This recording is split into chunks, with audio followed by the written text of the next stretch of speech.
scary stories.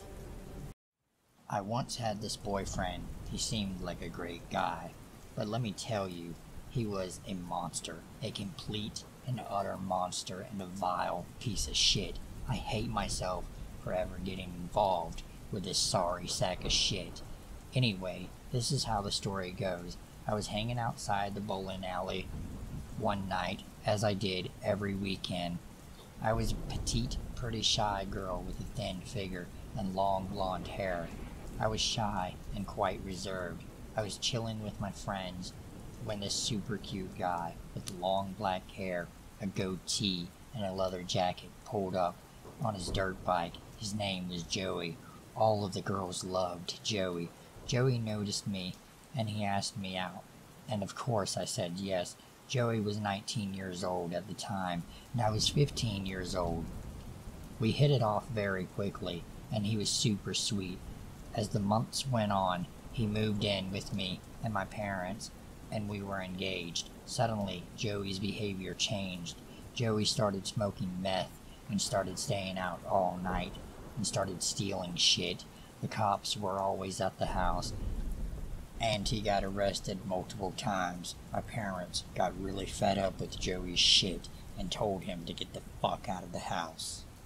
A few weeks go by, and we noticed that we hadn't been getting our mail. My parents called the post office and asked what the problem was, and they told my parents that mail had been delivered. Suddenly, my father got a notification on his phone that his credit score had dropped from 800 something to 0.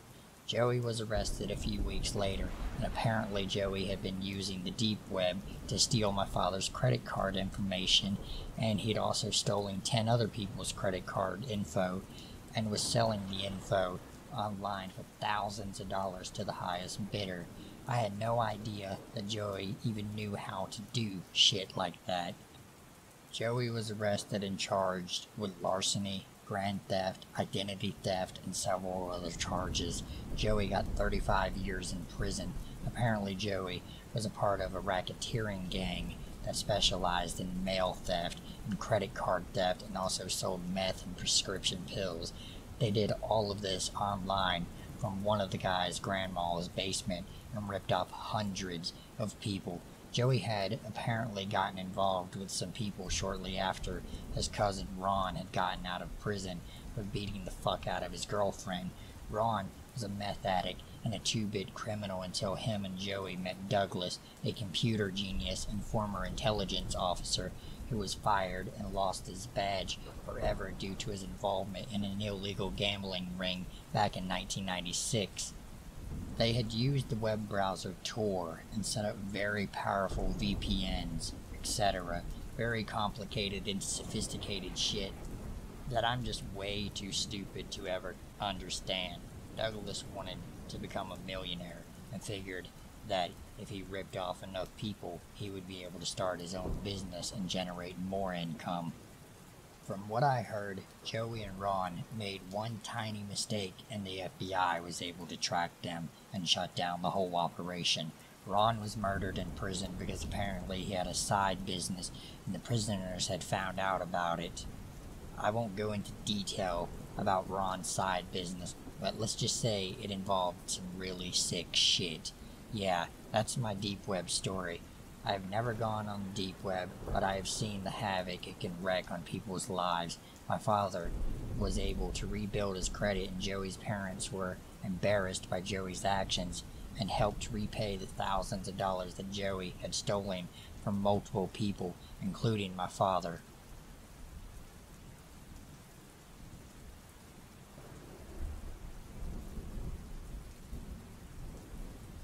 This story happened to my friend on the deep web. I had a pretty scary experience too, but mine was a few years ago. This story happened to my friend just 1 week ago. For those who don't know, the deep web is pretty much the internet that isn't indexed by search engines like Yahoo, Google, Bing, etc. It can only be accessed by special software such as Tor. To give you some context, this is the friend that showed me how to get on the deep web. He has always been really fascinated with it, but after my horror story experience with deep web hackers, he pretty much took a long break. He didn't resume using the deep web until about a year after my story, but he didn't tell anyone. He would buy stolen Apple products, drugs, etc. About a week or two ago, he was buying some cocaine. It wasn't from the seller he normally buys from, though, but it was really cheap, so he gave the seller his address and a fake email he used so they could stay in contact until the deal was done. He wasn't too worried. This guy seemed professional, and it was the same procedure for most of his purchases. A friend told him to ship it in a movie case or something that his mom wouldn't expect to have drugs in. This was probably his biggest mistake. He let the man know he was just a teenager, but my friend isn't the most careful of people. A few days later, his mom walks in the house and hands my friend a movie that he had ordered online. He took it and opened it up, but inside there wasn't any cocaine, just a piece of folded up paper. He opened it up and read, "There has been a problem. Email me for details." At the bottom, the man had left a new email for my friend to contact. My friend got on his email and asked the guy what the problem was. He responded, "Something has happened. If I were to send it to you, it could be traced back to me, and we would both be caught. Meet me at the elementary school at 7. We will just do it in person." The school wasn't too far away, so my friend told my mom he was staying the night at my house, and he headed off to meet the man. He called me and asked if I could be there with him, but I was really busy with my schoolwork, so I said I couldn't. I did tell him to take a knife or something, though, just in case something went wrong. When he got to the parking lot outside the school, he heard a car honking its horn. He saw it was a Jeep, but the plate had been covered up by duct tape, and the windows were tinted very dark. The man got out of his car, gave my friend the drugs, and my friend paid for them. It seemed like everything went fine. My friend got in his car and sat there for a bit in order to call and tell me everything went fine. He noticed when he had hung up, the man was still there, though. Why was he waiting? He didn't think too much about it and drove off. When he got to the first red light, he noticed the man's car was right behind him. He was starting to get a little nervous, but kept driving. When he had reached his neighbor, the man was still following him, so he decided it would be a bad idea to lead him to his house. He instead turned into the next neighborhood and took a whole bunch of random turns, hoping to lose the man. Eventually, he no longer saw the car, so he pulled the car into his garage and called it a day. That night, he noticed the sound of a car engine. He looked out his window and saw the man's car parked in his driveway. He got wide-eyed and snuck downstairs and peered through the window. Inside the car, the man was smoking a cigarette and talking on the phone, but in the passenger seat, he also saw a second man. The second one was a lot more suspicious looking, even more so than the shady drug dealer man. The second one had messed up hair, a trashy shirt, and while it was hard to see, my friend could almost make out a scar from a massive burn on the side of his neck. He kept watching the two men until the second man began to look at the window more and more often. Eventually, he was just staring at the window my friend was watching them from. My friend decided he had had enough and was going to call the cops. He didn't care if he would get into trouble at this point. He moved away from the window and called the police, who told him to grab a weapon or something to defend himself and wait for the police. He had waited for about 5 minutes when he saw a figure quietly come out of his mom's room, who was still sleeping. The man shut the door behind him and noticed my friend had seen him. The figure sprinted towards my friend with what looked like a knife raised in his hand. My friend grabbed a pot from a nearby table and threw it at the figure. It hit him in the face and shattered. The figure screamed and fell to the floor. My friend turned on the lights and saw the second man with the burn rolling on the floor. His face was covered in blood and shards of glass. were sticking out. His right eye had tons of blood pouring out. He must have been hit pretty hard. As the man began to slowly get up, my friend grabbed a kitchen knife and drove it into the man's shoulder. Another scream could be heard by the man. The man began to stumble over to the front door. When police sirens could be heard, both men were caught on sight, but my friend's mom had been killed. Her throat had been slit, and she had 23 stab wounds and duct tape covering her mouth.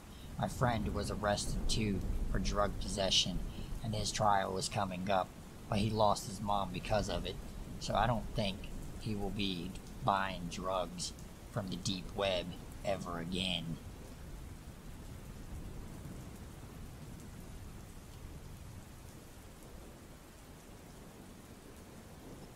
I was over at a friend's house. We were doing our usual thing, playing video games and talking about girls that we'd like to bang. You know, guy shit. Anyway, we were playing the GameCube, and my friend gets bored and decides to get on the internet. I happened to look over, and he was watching a video of someone getting hacked to pieces. "What movie is that?" I naively asked. "It's not a movie," he answered. I take a closer look, and the video has the shittiest quality I have ever seen. It was like 144p, but stretched beyond belief. The website's background is just a black background. No text, no ads, or anything. "Dude, what the fuck is this?" I asked beneath my breath. "Some video I found online," my friend replies. I asked him how he got access to that video, and I wish that I never had. He told me to download Tor. Then he gave me the link to several websites. First, it was just animal cruelty videos. They made me cringe since I'm an animal lover. Then the videos began getting worse. He sent this video where the guy's beating the holy hell out of some homeless people. I immediately threw up.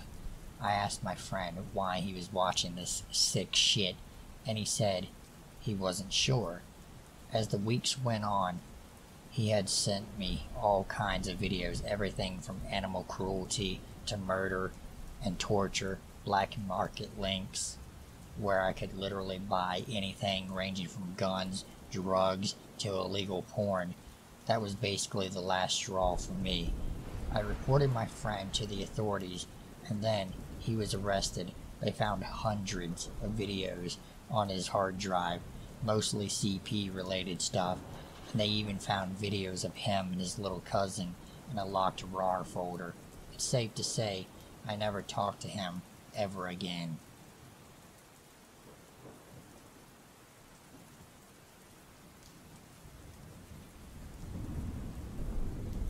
In 2012, I was 12 years old. I got my first account on DeviantArt before I knew how to really draw. The only thing I knew how to do when it came to art was creepy pencil drawings with colored pencil etched into it. My first post was a drawing of a popular anime character with blue pigtails. So I drew a crappy rendition of this character, blissfully unaware that her skirt seemed to be too short in the drawing. Looking back, I was still at an immature age, so I didn't really think much of it at the time. Looking at the drawing now, it wasn't really that decent, but I didn't know that. Because I had drawn this, I saw a message on my submission where I uploaded it. In the comments of my drawing, there was someone who messaged me simply, "Hey, nice drawing," with the smiley face emoticon from the website. I was so excited because it was my first ever comment on one of my art pieces. I then looked at my profile and realized that he had watched me as well. Then I was very excited and happy. I also had my very first watcher on my account. His username was Gluten in the title. I don't remember the exact details of his name. He favorited my drawing, and I replied to his comment by simply saying, "Thanks." Here's where things got a bit weird for me. He replied, "You're welcome," like common courtesy on the website. but then followed the comment up with, "I really like how short you made the girl's skirt." Keep in mind I was only 12. I had no idea what he meant in that context, so I replied with, "It's a statement for anime girls to have short skirts," or something along those lines. He replied, "Oh, of course. Yours is my favorite." Okay, a bit of a strange reply. Before replying to him back, I dug a bit deeper into his profile, wondering if I should be nice to favorite him back. His profile stated that he was 21 years old. Yes, the site lets you display your exact age on the top front page. And it was the same for me. I legitimately put that I was 12. Did he realize how young I actually was for him to not be saying that?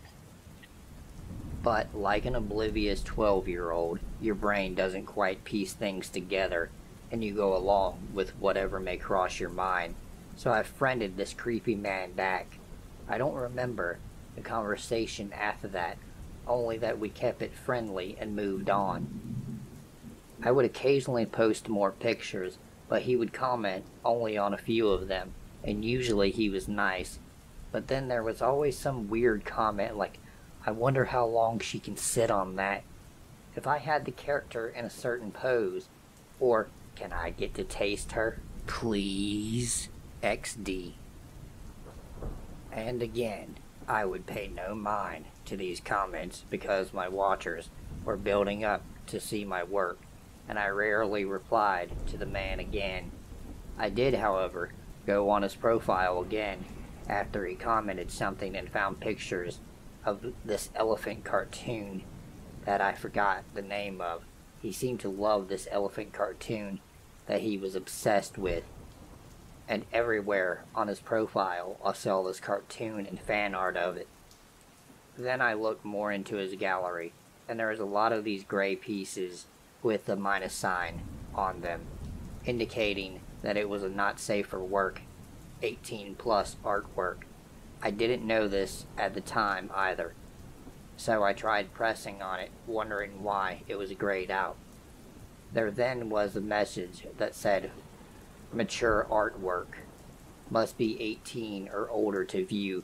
I remember frowning at this, thinking that it wasn't fair for me to not see it.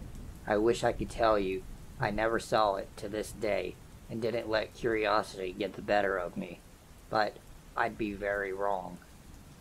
I made a second account claiming I was 18 just to see what type of art this guy drew because my mind was curious enough to see it. How I regretted that. He had fan art drawings relating to or hinting at illegal underage porn. There were really disturbing ones relating to the cartoon he liked, with the little girl elephant character being strangled and raped by her dad. There were pictures of anime girls looking 10 years old or possibly younger in sexual positions, getting raped by her dad. There were pictures of anime girls looking 10 years old or possibly younger in sexual positions, getting raped. There were even some more gore-fest pictures among the elephant ones I saw, and illegal porn images that he mixed with gore themes as well. Impalement, cutting out body parts with a knife, torture involving blood, hypnotism, etc.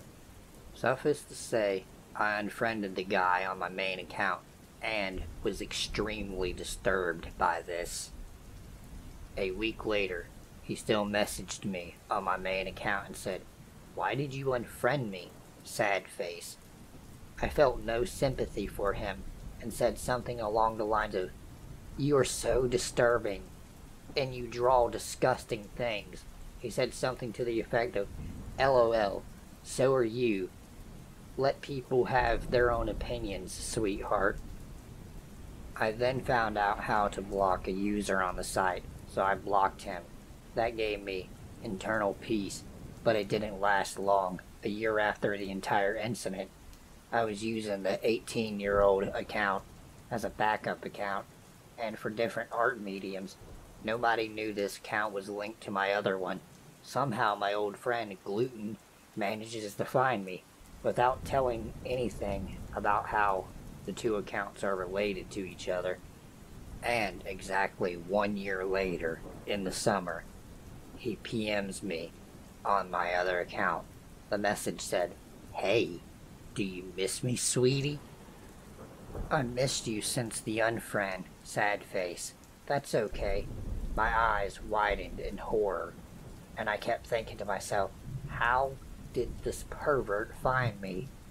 He must have been really experienced in computer tech or hacking, because I have no idea how that possibly could have happened, let alone a year later.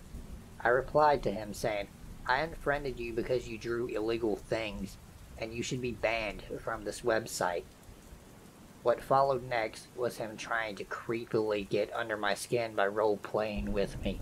At this point, he was now 22, and I'm 13, still very much disturbed by him.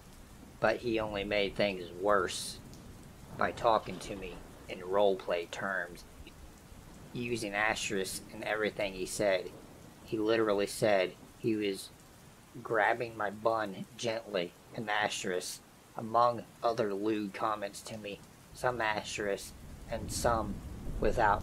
I'm sitting there like, here we go again, obviously disturbed. So I blocked him on that backup account as well. Considering the types of things he drew, I think he definitely liked flirting with preteens on purpose, and probably got a kick out of it. For the most part, being on DeviantArt was okay for me after that, but people like him who drew lewd things like that plagued the site. He is the major reason I left it. So I know this entire encounter was online, and a lot of these experiences happen in real life, but you never know who you could end up meeting in real life from the internet. So Gluten, let's never meet again, and let's not meet in real life, and I hope you stop flirting with 12-year-olds. It's really for your own good.